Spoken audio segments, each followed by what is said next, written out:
Hey everyone, happy August 1st. There's Seth hiding behind me. We are just, sorry, I'm trying to fix my hair, it's all weird.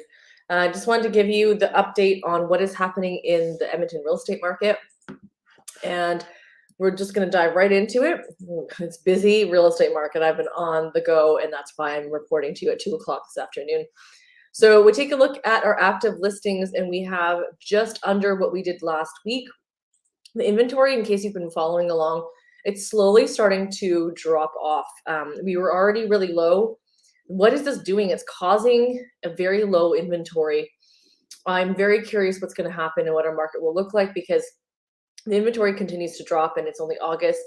Typically, it tends to get even quieter over the next few months in terms of inventory. So as a seller, you have less competition out there. However, as buyers, you're going to have less choices out there. And as buyers start to try to find a property for themselves before the rates go up again, they don't have as many choices. And so we may not see as much demand. Now, these are homes that are actively on the market.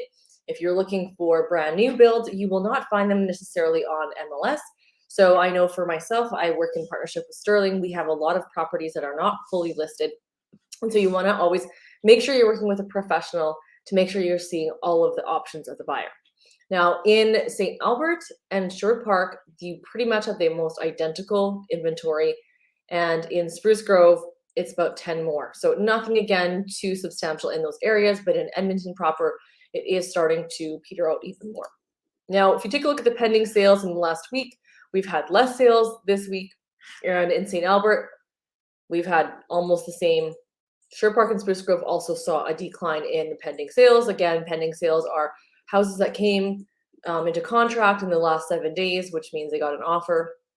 They're still conditionally sold, but not sold yet. Now, the sold in the last 7 days is 188 versus the 204 the week before. So you're seeing the decline in sales, and that. So if the sales was increasing and the inventory was decreasing, we'd be creating ourselves a seller's market, which is what happened last year, the early half of the year and the year before that. This year, we're seeing it balanced out, because even though there's low inventory, there's also a lower demand. In St. Albert and Spruce Grove and Sherwood Park, it's pretty much identical. There wasn't a huge shift in sales, but in Edmonton, we are seeing that drop in sales. If you take a look at last year, so last year at this time, it was very, very quiet in the resale market. You can see we still sold more last year. So even though the resale market was quiet last year, just imagine it being even quieter, because that's what's happening right now. We have less sales at 188 versus 224. Now, this is single family home market. The condo market is different than the single family, and we just cover the single family in this update. Now, in St. Albert, we saw 19 versus 24 last year. In Sherwood Park, 22 versus 25. So pretty much the same in Sherwood Park. And Spruce Grove, again, we are seeing more sales in Spruce Grove this year than we did last year. And a big reason for that, I think, is affordability reasons. The affordability in Spruce Grove is more affordable than Edmonton, Sherwood Park, and St. Albert. I did see on the news, and we're going to talk about that on our Instagram stories, that the top two most affordable cities, the most searched for cities in Canada right now, is Edmonton and Calgary, for affordability's sake. And if you look at Calgary and Edmonton, Calgary is more expensive than Edmonton. But you have to remember, our market is affordable for a reason. Our increase over year is 1% to 2% on average. Calgary's, I don't know their exact numbers, but I do know Calgary's market is stronger in terms of the value, their equity that grows. It definitely, their condo market's stronger, the single family home market is stronger, which means also higher pricing. In Edmonton, we're not as strong, so then we have lower pricing and makes it more affordable. And I have seen in Spruce Grove, for example, sorry about all the lighting because the sun is kind of going in behind a cloud and out behind a cloud. Edmonton is very weird right now with the weather. It is warm and we've had some really hot weather.